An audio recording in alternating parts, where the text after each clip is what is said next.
Hi, I'm Bob.Woolverton, your Northwest Realty Advisor, and how are you on this fine day? Me? I'm doing pretty good. I've done my research and I'm ready to talk about automated valuation models. Automated valuation models are basically a computer algorithm that estimates the market value of your home. And you're probably thinking that as a licensed real estate agent, I'm probably likely to bash AVMs because we're potentially malaligned. Not the case at all. Matter of fact, quite the opposite. Stick around and I'll tell you why.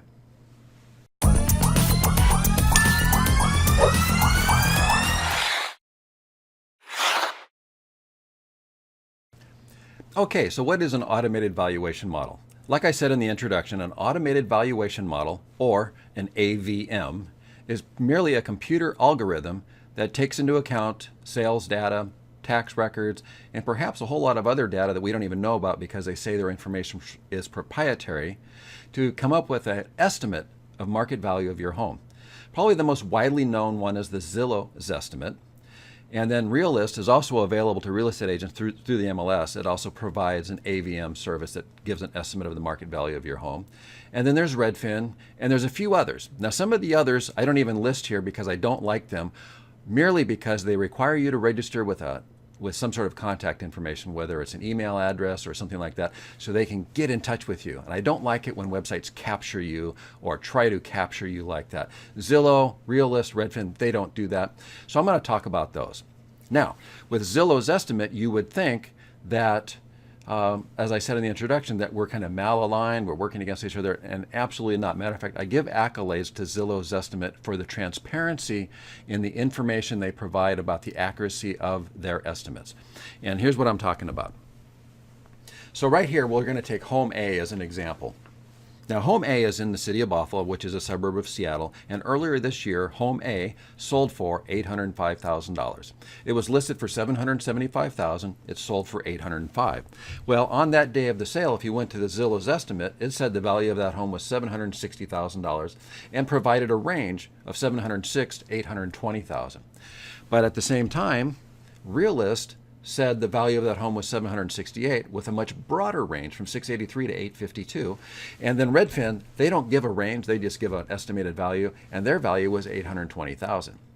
Well, now when you look at these three compared on this exact same property, you might think, well, maybe Redfin's estimates are normally higher than Zillow's estimate or higher than Realist. As you can see, it went from $760,000, $768,000 to $820,000. Well, now let's go look at the house right next door. We're going to call that House B. Now, House B, same neighborhood, same streets, a lot of the same criteria for establishing the value of a home, except this home is older, so it's going to be worth less. Now, when we look at the Zillow's estimate, it says the value of home B, $614,000, with a much narrower range on the price, $583,000 to $644,000. So what this means is that Zillow is much more confident in the estimate on this particular house. However, we look at Realist, it says the value of the home is $581,000, with again a huge range from $599,000 to $662,000, and then Redfin at $573,000. Now remember in Home A, where the values went up higher and higher, and we thought, well, maybe Redfin just estimates higher than Zestimate? Well, then it's just the opposite in this case. So you as a consumer, how can you figure out any sense of these AVMs? Because you don't know what they're using as comparables. They don't share that information with you. Let me give you a perfect example here. On February 29th, 2016, the CEO of Zillow sold his Seattle home for $1,050,000. On that same day, Zillow's estimate for that property was $1,750,000, a $700,000 swing. Why was there such a gap? Well, as Zillow expressed in their press release about this, the CEO's home was on a triangular-shaped lot. The other homes in the neighborhood are on a rectangular-shaped lot. Obviously, a rectangular-shaped lot has more utility, therefore greater value. These are the sorts of things that a computer algorithm can't take into consideration because it doesn't know the shape of your lot. They don't know if it's pie-shaped or rectangular or if it's a flag-shaped lot. It doesn't know this sort of stuff. Additionally, this home was on a very busy arterial street. More traffic, more road noise means lower value. And again, computer algorithms can't take that into consideration. They haven't figured out how to do that yet. But I will applaud Zillow for their transparency on this issue. Because if you go to Zillow's website and their page about the Zillow Zestimate, it says right on this page that to get an accurate estimate of the market value of your home, they encourage buyers, sellers, and homeowners to supplement the Zillow Zestimate by doing other research, such as getting a comparative market analysis or CMA from a real estate agent, getting an appraisal from a professional appraiser, or visiting the home, which is something a computer algorithm can't do.